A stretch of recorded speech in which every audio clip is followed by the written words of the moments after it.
बहन जी बैठ जाओ, वरना हम कसम खाते हैं आत्महत्या ही कर लेंगे।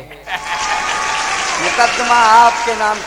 मैं आपकी भव्यता और सभ्यता दोनों को नमन करता हूं, प्रणाम करता हूं। परमार साहब, मैं आपका अभिनंदन करता हूं, और अभिनंदन इसलिए करता हूं कि आप नीचे बैठे हैं और हम ऊपर खड़े हैं। आप नीचे बैठे हैं, हम ऊपर खड़े हैं, इसका मतलब यह नहीं हम आपसे बड़े हैं।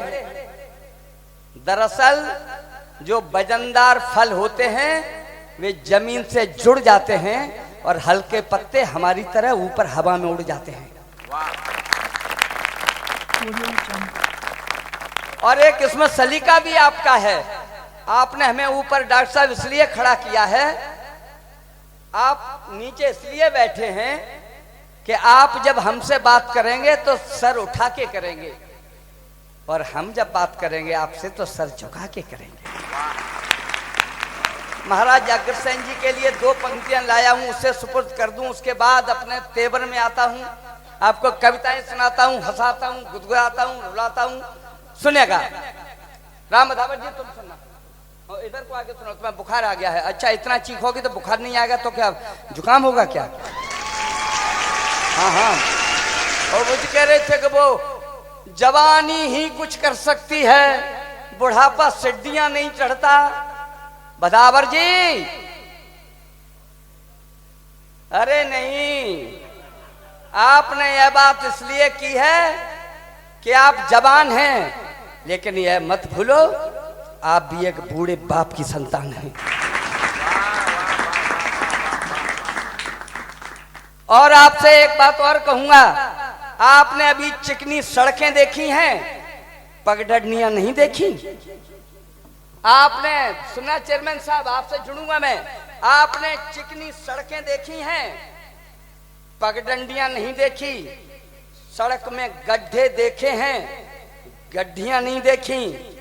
और जवानी की हिमाकत करने वाले राम भदावर, तुमने अभी दधीच की हड्डियां नहीं देखी।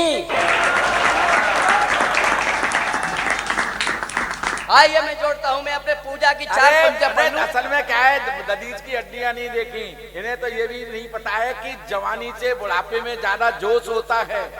राम सुनो, जवानी से बुढ़ापे में ज्यादा जोश होता है। जवानी आधा घंटे में, बुढ़ापा 1.5 घंटे में खामोश होता है। मैं पूजा की 2 पंक्तियां पढ़ लूं, उसके बाद आपसे जुड़ता हूं। साहब सुनना, गोमदों को भी सलामी दूंगा लेकिन बाद में, वाह, गोमदों को भी सलामी दूंगा लेकिन बाद में, उस ईंट को पहला नमन है जो लगी बुनियाद में। मैं आपको सपोर्ट करता हूं, आप जवानी है आपके अंदर, और आपने पूरा कवि सम्मेलन जीवंत किया है। और अगर आपका प्यार मुझे मिल गया तो मैं धन्य हो जाऊंगा। सुनते रहना, उधम मत करना मेरे भाई। वैसे बच्चे शोर मचाते हैं डॉक्टर साहब, और जहां बच्चे नहीं होते वहां अच्छा भी नहीं लगता। आप तो बहुत अच्छे लोग हैं। आइए जुड़िए, मैं 4 पंक्तियां पढ़ लूं, उसके बाद आपसे जुड़ता हूं। क्या गुम्मदों को भी सलामी दूंगा लेकिन बाद में, वाह, गुम्मदों को भी सलामी दूंगा लेकिन बाद में, उस ईंट को पहला नमन है जो लगी बुनियाद में। पूजा के लाया हूं सुमन, मंदिर से पहले दूं उसे, यह सभा सारी जुड़ी जिस देवता की याद में। इतने अच्छे लोग हैं। वाह, मैं तो मुरीद हुआ आपका। आइए मैं थोड़ा एक पंक्ति से आपको जोड़ता हूं, सुन लेना, बहुत ज्यादा प्राण नहीं पीऊंगा आपके।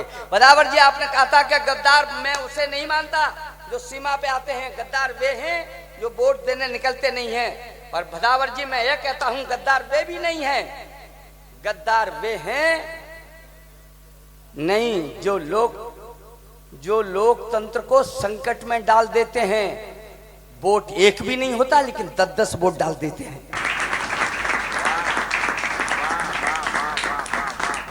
आइए अब मैं आपको जोड़ता हूं, आनंद लेना साहब, मैं आनंद के लिए आता हूं। डॉक्टर साहब बस अब आप आनंद लीजिएगा, अगर सो रहे हो तो जाग जाओ, जाग गए ना, तालियां बजा के बताओ। हाँ देखिए, मैं आपसे ताली के लिए नहीं कहूंगा। एक ग्राहक डीलर से बोला, सुनना राम बदावर जी, 3 घंटे चीखते हो तब एक लाइन निकल के आती है। 2 लाइन में कविता हो जाए डॉक्टर साहब। एक ग्राहक, आप अग्रवाल लोग हैं, आप जानते हैं इस बात की दर्द को। सुनना, अगर बात अच्छी लग जाए तो मैं इन कुर्सियों पर बैठे हुए लोगों से अनुरोध करूंगा कि आप ताली बजाना, आपने नहीं बजाई, ये बच्चे हैं। एक ग्राहक डीलर से बोला, जब हमने घर जाकर डब्बा खोला। एक ग्राहक डीलर से बोला, जब हमने घर जाकर डब्बा खोला तो उसमें डिस्टेंपर की जगह गेरू निकला है। मुझे अब पता चला है कि तुम बेईमानी करते हो, डिस्टेंपर के डब्बे में गेरू भरते हो। तो डीलर ने हाथ जोड़कर कहा, बाबूजी इसमें मेरी क्या गलती है? अगर इन डब्बों में कोई दूसरी चीज निकलती है, ये भारतीय लोकतंत्र है, इन डब्बों में कोई जादुई मंत्र है जिससे अपना रंग बदलते हैं। आपने चुनाव में नहीं देखा, किसी के वोट डालो और किसी का निकलते हैं।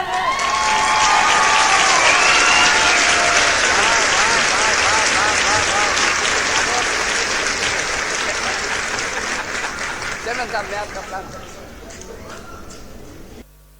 आइए, आप बहुत अच्छे अच्छे लोग हैं। मैं शुरू करता हूँ। वो कह रहे थे, वो लट्टू भाई कह रहे थे कि तुम तो बुढ़े हो गए डॉक्टर साहब। हम जब आए तो डॉक्टर साहब कह रहे थे तुम 70 साल के हो गए। अच्छा 70 साल में दिल नहीं होता क्या? और मैं तो पिछला वैलेंटाइन डे था ना, तो हमारी वो पत्नी थी, वो मायके चली गई। अब वैलेंटाइन डे पे सब में, हमारे शहर में एक बहुत बड़ा पार्क है, सुनना तुम सुनना, बहुत बड़ा पार्क है। वहां तमाम तुम जैसे नौजवान फूल लिए घूम रहे थे, कोई गुलाब का, कोई गेंदा का। अच्छा हमारी पत्नी तो चली गई पियर। हमने कहा चलो हम भी आनंद लेके आते हैं, हम भी उस पार्क में चले गए। डॉक्टर साहब हमारा भी मन हुआ हम भी किसी को एक फूल दे दें। तमाम वहां युवती और युवक खड़े थे, हम भी बाजार में निकल गए, एक फूल ले आए कहीं से, लेकिन कोई फूल नहीं मिला, न गेंदा का न गुलाब का। ढूंढते ढूंढते पूरा बाजार छान मारा दादा हमने, पूरा बाजार। जब कुछ नहीं मिला तो हमने तसल्ली के लिए एक प्लास्टिक का फूल ले लिया। हमने कहा चलो प्लास्टिक का फूल से ही काम चलाते हैं। लौट के गए पार्क में तो वहां कोई था ही नहीं, सब चले गए। अब जब आदमी मन बना ले तो किसी को तो देगा फूल। हम सड़क पर निकल के आए तो कोई नहीं मिला। उधर से वो आ रही थी, हमने उन्हीं को पकड़ा दिया और उसने भी बड़े प्यार से पकड़ा फूल। सूंघा, सूंघने के बाद बोला नकली है। मैंने कहा तुम ही कौन सी असली है?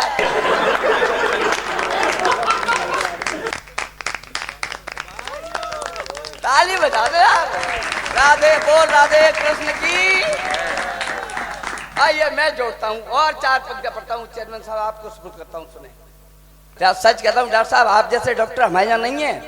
अगर आप जैसे डॉक्टर हो जाए ना, मैं आपको प्रणाम करता हूँ, बुरा मत मानना, बुरा मत मानना। कभी कभी लोग इतने मक्खनबाजी कर देते हैं साहब। हमारे यहाँ एक वो डॉक्टर साहब हैं Yadav ji, RS Yadav, RS Yadav doctor साहब हैं। यादवों की स्थिति हमारे उत्तर प्रदेश में बहुत, उत्तर प्रदेश तो यहाँ भी है लेकिन उधर यादव ज्यादा हैं, उनकी हालत पतली है। जब से बाबा जी आए हैं मैं आपको बताऊंगा कैसे हालत पतली है। तो RS यादव जी डॉक्टर साहब हैं हमारे पास, पीछे कुर्सियों पे बैठने वाले लोग सुने। तो एक मरीज आया और उसने कहा डॉक्टर साहब मेरी पत्नी दिन रात रोती है, उसके संतान नहीं होती है। मेरी पत्नी दिन रात रोती है, उसके संतान नहीं होती है। चाहे जितना रुपया ले लीजिए, एक बच्चा पैदा कर दीजिए। डॉक्टर साहब ने कहा आपने तमाम डॉक्टर आजमाए होंगे, हमें भी आजमाइए। बस पत्नी को 2 घंटे के लिए हॉस्पिटल ले आइए। तब तक कंपाउंडर आया। मजा लेना, देश की स्थितियों पे आप माथा ठोकने का मन करता है। तब तक कंपाउंडर आया। उसने और ज्यादा मक्खन लगाया, बोला हमारे डॉक्टर साहब इस काम में बड़े माहिर हैं, पूरे क्षेत्र में जाहिर हैं, इन्होंने तमाम सोती हुई तकदीरें जगा दी हैं, 3 नर्सें तो बिना शादी के ही मां बना दी हैं। अभी एक अंतर्राष्ट्रीय सम्मेलन मनाया गया, सुने, अभी एक अंतर्राष्ट्रीय सम्मेलन मनाया गया, अमेरिका, रूस और चीन के प्रतिनिधि आए, हिंदुस्तान से हमें बुलाया गया। मेरे पास 11 मुकदमे हैं मेरे ऊपर, किसी विधायक ने लगाया, किसी पुलिस वाले ने लगाया, एक तो सरकार ने लगाया, और मेरी हिम्मत देखना, मैं 11 मुकदमों में जकड़ा हूं और फिर भी वही कविताएं पढ़ने के लिए तुम्हारे सामने खड़ा हूं।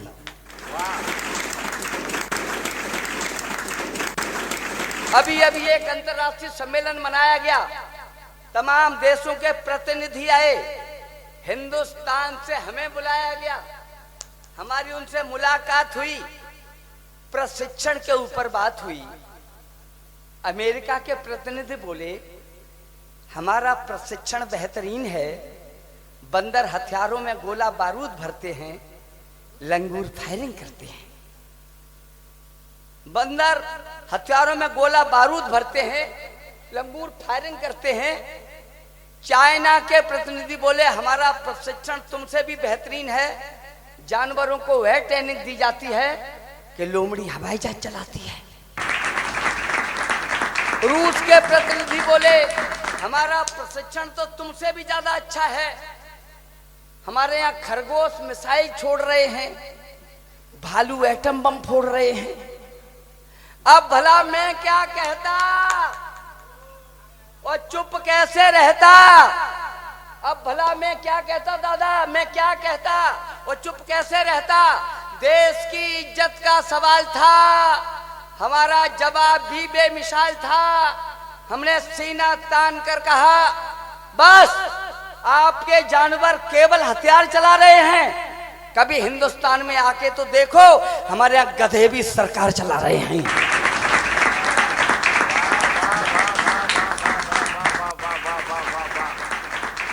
स्थितियां हैं। मुझे याद होता है, सच्ची घटना आपको सुना रहा हूं, इन लोगों ने आपको कल्पनाएं सुनाई, मैं आपको हकीकत से रूबरू कराऊंगा। सारे सेठ परेशानी में फंसे, पसीना छूट रहा, रोज किसी दुकान का ताला नियम पूर्वक टूट रहा। कहीं गांठ कपड़े की जाती, कहीं लापता बोरों का, कोई सुराग नहीं लगता था। 6 महीने से चोरों का। सब सेठों ने चुप चुप मीटिंग की थी, मत कोहराम करो, ऐसे तो सब लुट जाएंगे। बुद्धिमता का काम करो, जहर मिलाकर बना मिठाई, हर दुकान में रखवा दी, ठीक तिजोरी के ऊपर ही थोड़ी थोड़ी ढकवा दी। सुबह नगर में पता करेंगे कौन जहर से मरता है, चोर पकड़ में आ जाएगा, चोरी वही करता है। हुआ सवेरा, ताला टूटा, करनी का फल भोगा जी, मैं परिवार के मरे सुबह थाने के एक दरोगा जी।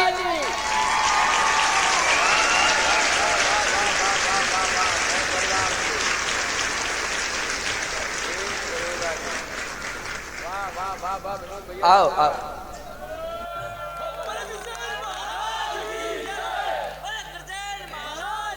अरे आप तो बहुत, आप कह रहे थे लोग अच्छा नहीं सुनते, कितना अच्छा सुनते हैं, वाह वाह वाह, मैं ताली बजा उनके लिए, क्या बात है, क्या जवानी है। डॉक्टर साहब आप भी देखो, आप बहुत अच्छे लोग हैं।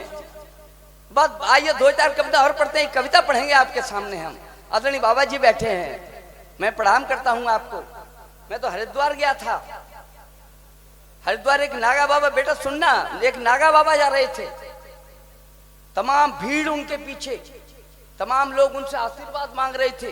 बोले बाबा जी मेरे बेटे की शादी हो जाए, बाबा जी मेरा व्यापार बढ़ जाए, बाबा जी मेरे पास संपत्ति आ जाए, मेरी बेटी की शादी हो जाए। मैं भी भावुक हो गया, मैंने भी बाबा जी के चरण छू लिए। मैंने कहा बाबा जी मुझे भी आशीर्वाद दे दो, मेरी कविता सुपर हिट हो जाए। बाबा ने मुझ में एक लात मारी, बोले हट, मैं बाबा हूं ही नहीं। मैंने कि तुम तो बाबा हो, नागा बाबा हो, हमें दिख रहा है नागा बाबा हो। बोले मैं काहे का बाबा, मैं तो गंगा नहाने आया था, कोई कपड़े उठा के भाग गया।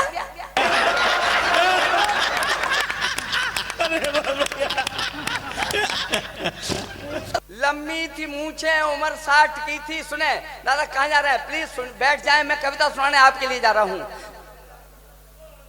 दिनेश रघुवंशी दादा आप सुने, दिनेश रघुवंशी जी ने आपके लिए 4 पंक्तियां कही हैं कि तुम अधूरी बात सुनकर चल दिए, जो सुना तुमने अभी तक अन सुना उससे अधिक है, जो कहा मैंने अभी तक अन कहा उससे अधिक है। हम तुम्हारी और अपनी ही कहानी लिख रहे थे, वक्त ने हम पर दिखाई मेहरबानी लिख रहे थे, पत्र मेरा अंत तक पढ़ते तुम्हें मालूम होता, हम तुम्हारे नाम अपनी जिंदगानी लिख रहे थे।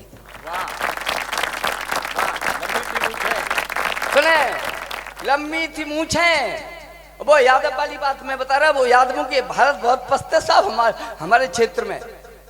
साहब आप सुनना, बहुत मजेदार बात आपको बता रहा हूं।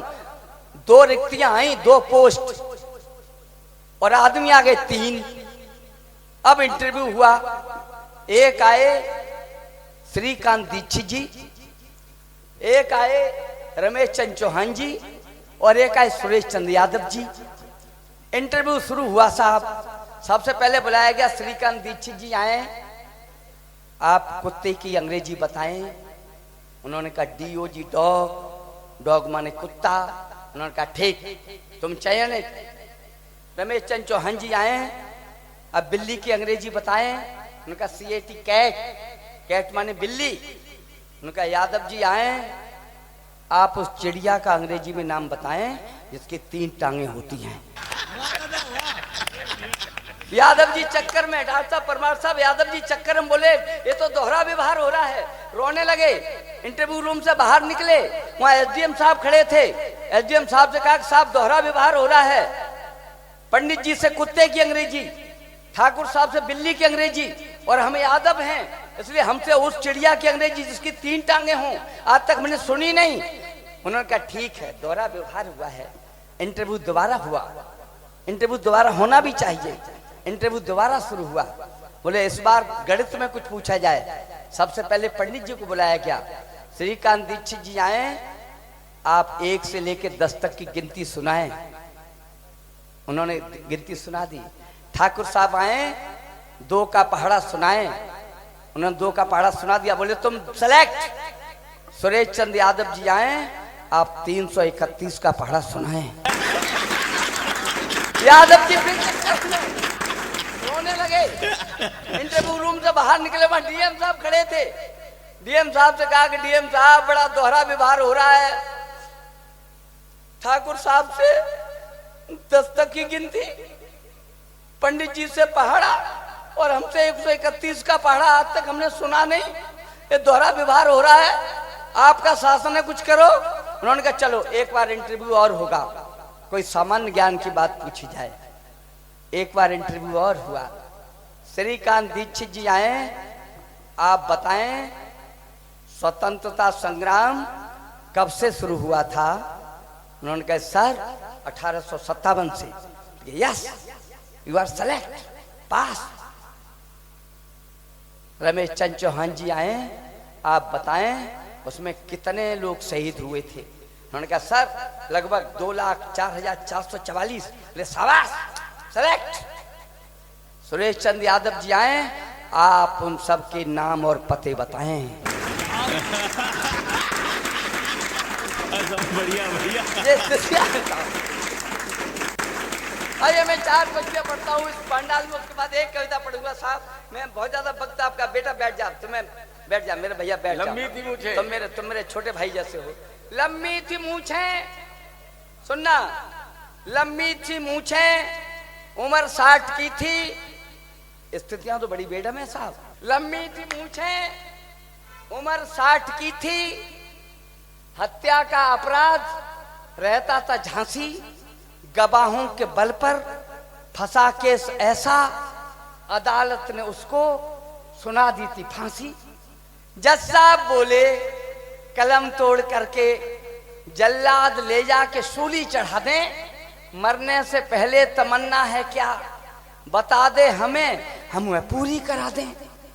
अपराधी बोला शिकायत न होती, फांसी बड़े शौक से आप देते, और मरने से पहले तमन्ना यही है बेटे की बारात हम देख लेते। मरने से पहले तमन्ना यही है बेटे की बारात हम देख लेते।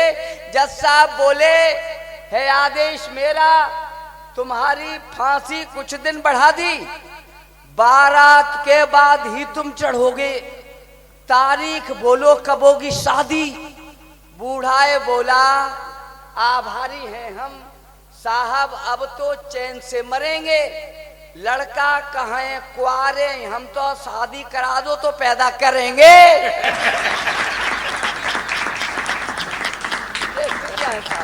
ये 4 पंक्तियां और पढ़ते हैं, उसके बाद एक कविता जो हमें आदेश दिया गया जिसके लिए तिरंगा तिरंगा सुना देना भैया। मैं अभी सुने। वैसे मैं अमूमन राजनीति पर कविताएं पढ़ता नहीं हूँ सर, आदरणीय डॉक्टर साहब, मैं राजनीति पर कविता नहीं पढ़ता, क्योंकि राजनीति करना बहुत कठिन काम है। हमारे चेयरमैन साहब तो पता नहीं कैसे कर रहे हो, इन्हें तो वोट इनके व्यवहार पे मिल गए होंगे। वैसे अमूमन हर आदमी राजनीति नहीं कर सकता, राजनीति करना बहुत कठिन काम है, और इतना कठिन काम है कि व्यापारी वे हैं जो 2 के 8 लेते हैं, व्यापारी वे हैं जो 2 के 8 लेते हैं, वकील बात बात में से बात छांट लेते हैं, पुलिस वाले थोड़ा सा पीट पाट लेते हैं, अधिकारी हल्का सा हमें डांट लेते हैं। राजनीति करना सबसे कठिन है, वे ही कर पाते जो थूक के चाट लेते हैं। बोल राधे कृष्ण की। आइए वहां से 4 पंक्तियां उठाते हैं, पढ़ते हैं, आनंद लेना साहब। एक चेयरमैन साहब के, डॉक्टर परमार साहब, एक चेयरमैन साहब के पेट में हुआ दर्द, उन्हें अस्पताल लाया गया, उनके पेट का अल्ट्रासाउंड कराया गया। डॉक्टर ने कहा मामला बदतर है, इनके पेट में 2.5 किलो का पत्थर है। डॉक्टर ने कहा मामला बदतर है, इनके पेट में 2.5 किलो का पत्थर है। तब तक उनकी धर्मपत्नी बोली डॉक्टर साहब एक बार फिर देख लीजिए, पत्थर नहीं है, ईंट हो सकती है, ईंट। हमने तो बहुत मना किया था लेकिन नहीं माने, लोभ में आ गए थे। जब इन्होंने एक गली का खड़ंजा बनवाया था तो कुछ ईंटें खा गए थे। बढ़िया बढ़िया। इधर मन देखिए, इधर मन देखिए, देखिए इधर देखिए, इधर चेयरमैन साहब इधर मन देखिए। पत्नी बोली डॉक्टर साहब एक बार फिर देख लीजिए, पत्थर नहीं ईंट हो सकती है, ईंट। हमने तो बहुत मना किया था लेकिन नहीं माने, लोभ में आ गए थे। जब इन्होंने एक गली का खड़ंजा बनवाया था तो कुछ ईंटें खा गए थे। डॉक्टर साहब जल्दी कीजिए, ऐसा न हो कि इनका पेट तन जाए, पूरी 10,000 ईंटें हैं पेट में, कहीं खड़ंजा न बन जाए।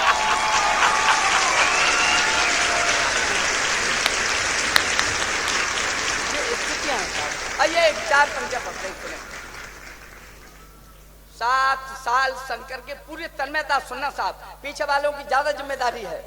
आप जरूर सुनना, हाँ सुनना, आनंद लेना। अगर आपको अच्छी लग जाए तो फिर खामोश मत रहना, अगर आपको परिस्थितियां सही हो जाएं, एक मुकदमा और सही अपने ऊपर, कोई फर्क नहीं। सुने 7 साल दादा चल दिया, सुने 7 साल शंकर की सेवा, सच्चे मन की सघन साधना, मन को मान मुनि का मंदिर अर्जित की थी कठिन भावना, घोर तपस्या की थी हमने, तब शिव जी के दर्शन पाए, लिए हाथ में डमरू भोले, एक रात सपने में आए। वो हमारे एक विधायक जी, परसों के एक जिक्र बता दूंगा आपको, हमारे क्षेत्र के एक विधायक जी का स्वर्गवास हुआ साहब, सच बता रहा हूँ आपको डॉक्टर साहब, हमारे क्षेत्र के विधायक जी का स्वर्गवास हुआ तो उनके मृत शरीर को रखकर सारे क्षेत्र में गाड़ी गई, नगर डगर गांव गांव गली गली झाड़ी गई, फूलों की वर्षा, पानी का छिड़काव, राह राह पर सफाई का बिगुल बजाया गया, सड़कों को दुल्हन की बात सजाया गया। वाह, बस्ती बस्ती नूर हो गई। विधायक जी क्या मरे, क्षेत्र की गंदगी दूर हो गई।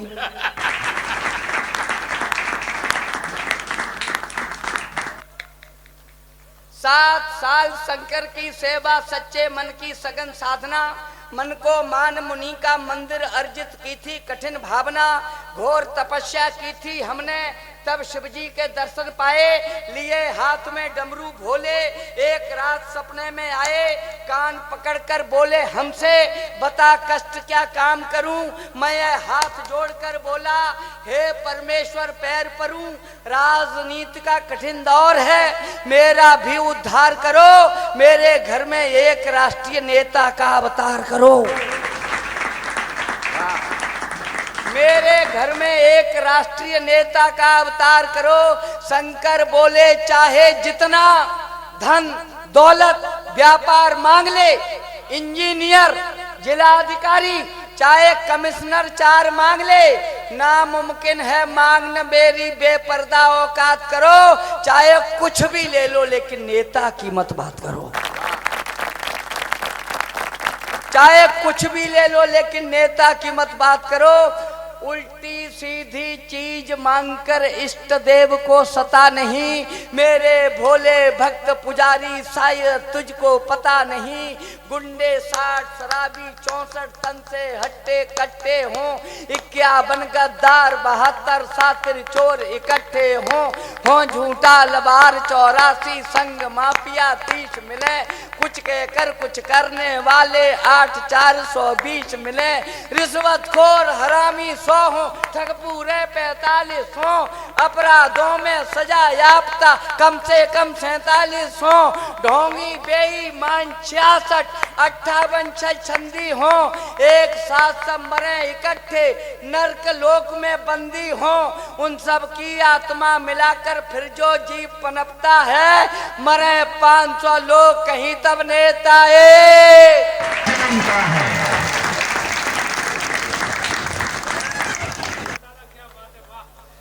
अभी का पूरा हो गया क्या? मरे अभी पूरा नहीं हुआ।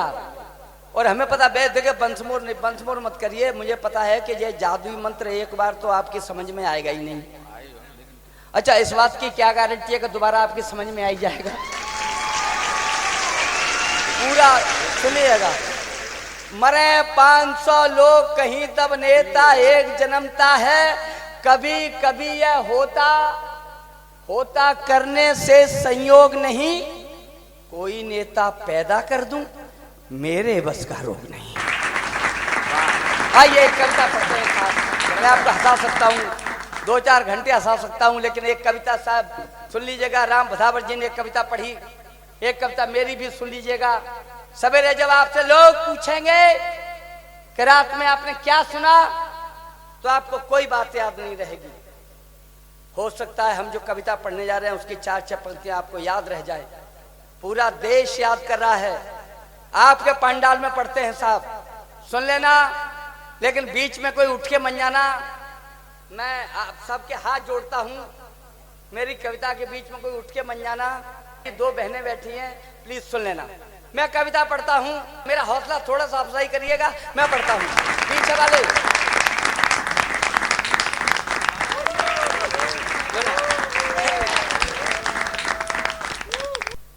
सारा भारत गर्व से मरमर जाता है जिस प्रहरी पर।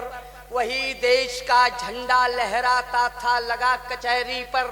ऐसा उड़ा हवा से मिलकर दूर हो गया दिल्ली से। वहां पर गिरा जहां पर लड़के खेल रहे थे गिल्ली से। झंडे की क्या हुई दशा थी हिम्मत नहीं बताने की। सारे लड़के टूट पड़े थे, होड़ लगी हथियाने की। जैसे चिड़िया दाना बीने वैसे परचम बीन लिया। तन से तंगड़े भरत सिंह ने ताकत के बल छीन लिया। वैसे भी शैतान बड़ा था, लक्षण दंगम दंगा के। खींच तान करने में हो गए टुकड़े 3 तिरंगा के। खींच तान करने में हो गए टुकड़े 3 तिरंगा के। घर पहुंचा तो उसकी विधवा माँ जमीन पर लेटी थी। जो आजादी के दीवाने देशभक्त की बेटी थी। नूर भाल का चला गया 65 की पाक चढ़ाई में, सारी खुशियां नीलाम हुई। पति मारा गया लड़ाई में, जो मरकर भी समर भूमि में पड़ा राइफल जकड़े था। उसका बेटा ही झंडे के टुकड़े हाथों में पकड़े था। उसका बेटा ही झंडे के टुकड़े हाथों में पकड़े था। बोली तेरी करतूतों से जीवन की खुशी टूटती है। यह दृश्य देखने से पहले आंखें क्यों नहीं फूटती हैं। चला यहाँ से जा पापी, मुझको यह मुंह दिखलाना मत। अंश बाप का हो तुझ में तो आगे कदम बढ़ाना मत।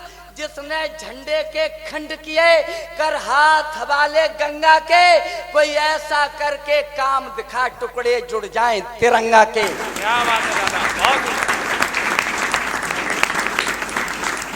कोई ऐसा करके काम दिखा टुकड़े जुड़ जाएं तिरंगा के। माँ को भी यह पता नहीं था बात घाव कर जाएगी। देशभक्त के बेटे में भी देशभक्त भर जाएगी। मुझको भी पापा बनना है, ये भाव जिगर में बैठ गया। क्या कहना है? मैनपुरी स्टेशन पर एक खड़ी रेल थी, बैठ गया। हुआ फतेहगढ़ में भर्ती, जिम्मा था तोप चलाने का। दिल में अरमान सुलगता था माँ को कर्तव्य दिखाने का। संयोग विधाता का देखो कैसी कुदरत की मार पड़ी। जब शुरू कारगिल युद्ध हुआ तब घर पर माँ बीमार पड़ी। ममता का मौन निमंत्रण था, खतरे में पावन मिट्टी थी। दाई बाजू में गोले थे, बाई में माँ की चिट्ठी थी।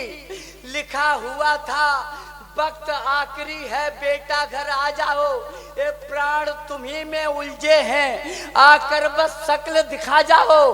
अंतिम सांसें बुला रही, तेरी माँ मरने वाली है। पढ़कर जो पत्र नहीं आया तो माफ न करने वाली है। क्या कहना है? कागज सीने से लगा लिया, फिर रोया था हिलकी भर भर। बदले में माँ को पत्र लिखा। और मेरे भाइयों, किरावली के देशभक्तों, अगर उसकी वो दो लिखी हुई पंक्तियां जो उसने सीमा पर खड़े होकर अपनी जन्मदात्री दोनों माँ के बीच में धर्म संकट में फंसकर उसने दो पंक्तियां सीमा पर खड़े होकर लिखी, अगर वे पंक्तियां आपको देशभक्ति का जवाब दे दें, आपके दिल पर ठक से लग जाए, तो कोई हाथ खामोश न रहे। विनोद राजयोगी को ताली मत देना, कविता को ताली मत देना, उस वीर सपूत को श्रद्धांजलि दे देना। कागज सीना से लगा लिया, फिर रोया था हिलकी भर भर। बदले में माँ को पत्र लिखा, अपने दिल पर पत्थर रखकर, मेरी माँ मुझे क्षमा करना, तेरा बस मुझसे नाता है, अब उसकी रक्षा करने दे जो सवा अरब की माता है।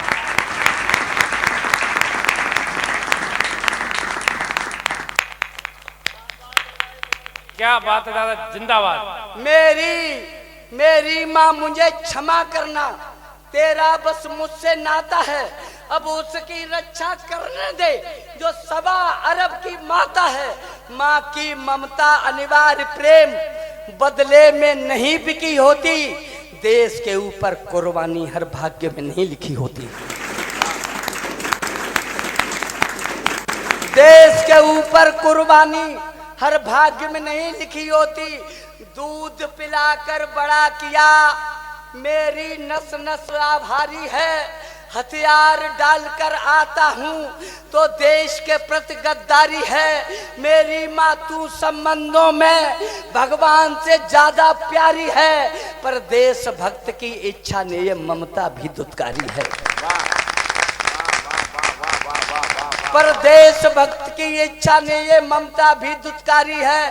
बात सल ने सुना मेरे भाई, बात सल ने फौजी के पत्थर दिल को भी तोड़ दिया, इस वर्दी के कर्तव्यों ने वह बात सल्लबी छोड़ दिया।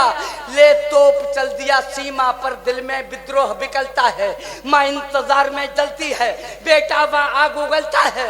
8 रोज के बाद मेरे भाइयों पंक्तियां संभाल लेना, मैं दे रहा हूं आपको। 8 रोज के बाद द्वार पर बैठे पंछी चहचाए, डाकिया एक चिट्ठी लाया, बेटे को कुछ फौजी लाए। सूरत आंखों में तैर उठी उस बचपन के उद्दंडे की, झंडे में लिपटा लाल देख आ गई याद उस झंडे की। गई दौड़, बक्सा खोला तो होश भागता उड़े मिले, झंडे के तीनों टुकड़े जैसे के तैसे जुड़े मिले।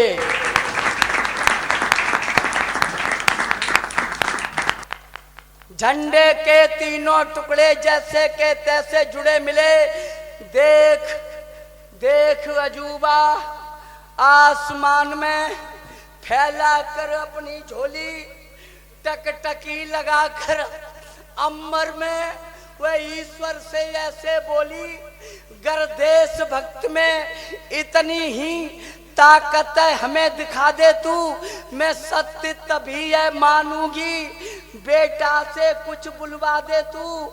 इतना कहते ही आसमान से ज्योत पुंज सा टूट पड़ा, चेहरा चमका, आंखें खोली, फिर होठों से स्वर फूट पड़ा, मेरी माँ क्या विश्वास नहीं, ये टुकड़े किसने जोड़े हैं, तो आँख खोल कर देख मुझे हम वही तिरंगा ओढ़े हैं। तो आँख खोल कर देख मुझे, उपसंहार की 4 पंक्तियां सुन लेना मेरे भाई। तो आँख खोल कर देख मुझे हम वही तिरंगा ओढ़े हैं, हंसकर देखो, हंसकर देखो तो अविश्वास के सब पर्दे हट जाएंगे, आंखों से आंसू निकल गए तो टुकड़े फिर फट जाएंगे। कहते कहते उड़ गया पुंज। और मेरे भाइयों उपसंहार की 4 पंक्तियां सुन लेना, मुझे विदा कर देना जैसे विदा की जाती है। और इस कविता की अंतिम पंक्तियां राष्ट्रगान से संबंधित हैं। राष्ट्रगान की 2 पंक्तियां आए तो अपनी जगह पर खड़े हो जाना मेरे भाई, सुनना। कहते कहते उड़ गया पुंज, रंग मुखमंडल का मिटा दिया, तब चिता बनाई चंदन की, उसमें शहीद को लिटा दिया। फिर हुआ करिश्मा एक, किसी ने अग्नि हाथ से नहीं छुई, बिना आग के आग चिता में है कहकर प्रज्वलित हुई। जनगण मन अधिनायक जय हे, भारत भाग्य विधाता जय हे, जय हे, जय हे, जय जय जय जय हे। भारत माता की, भारत माता की, वंदे नमस्कार।